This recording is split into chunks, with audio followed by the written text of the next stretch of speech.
भाद्र मास की शुक्ल पक्ष की सप्तमी तिथि को संतान सप्तमी और अनंत सप्तमी के नाम से जाना जाता है। भविष्य पुराण में बताया गया है कि सप्तमी तिथि भगवान सूर्य को समर्पित है। सप्तमी तिथि के दिन भगवान सूर्य की पूजा अर्चना करने से आरोग्य और संतान सुख की प्राप्ति होती है। भविष्य पुराण में बताया गया है कि भगवान सूर्य के अष्टदल बनाकर उनकी पूजा करें। भगवान को घी का दीपक दिखाएं। लाल फूल, अगर लाल कनेर का फूल मिल जाए तो यह और भी उत्तम फलदायी होता है। भगवान को गुड़ और आटे का प्रसाद बनाकर भोग अर्पित करें। सूर्य देव की पूजा में लाल वस्त्र धारण करना चाहिए। संतान की कामना से जो लोग संतान सप्तमी का व्रत करते हैं, इस व्रत को दोपहर तक किया जाता है।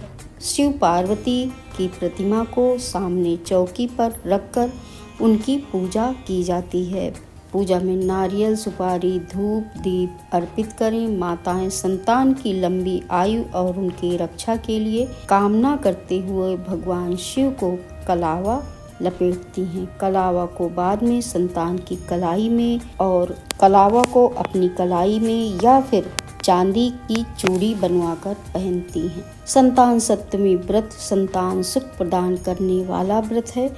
इस व्रत से संतान को आरोग्य और दीर्घायु की प्राप्ति होती है। भगवान कृष्ण ने एक बार पांडुपुत्र युधिष्ठिर को भाद्रपद की शुक्ल पक्ष की सप्तमी तिथि के महत्व को बताते हुए कहा था कि इस दिन व्रत करके सूर्य देव और लक्ष्मी नारायण की पूजा करने से संतान की प्राप्ति होती है। भगवान ने बताया, इनकी माता देवकी के पुत्र को कंस जन्म लेते ही मार देता था। लोमस ऋषि ने माता देवकी को तब संतान सप्तमी के व्रत के बारे में बताया और माता ने इस व्रत को रखा और लोमस ऋषि के बताए विधान के अनुसार माता ने इस व्रत के नियम का पालन किया। इससे मेरा जन्म हुआ और मैंने कंस के अत्याचारों से धरती को मुक्ति दिलाई।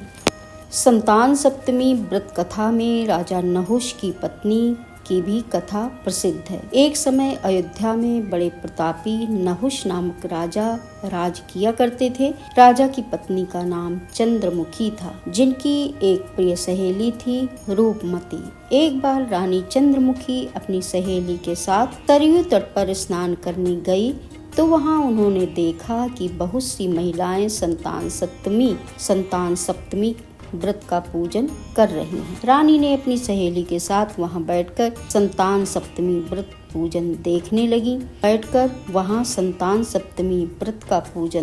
लगी। उन्होंने भी निश्चय किया कि संतान प्राप्ति के लिए वह भी इस व्रत को रखा करेंगी, लेकिन समय के अंतराल में वो भूल गईं। समय का चक्र चलता रहा। रानी और उनकी सहेली देह त्याग कर परलोक चली गईं।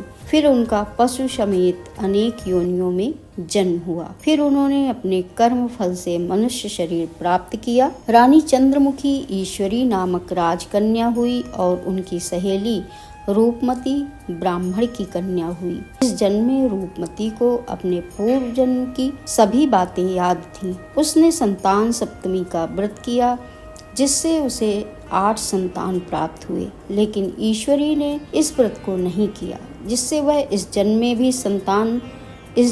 भी निस्संतान ही थी।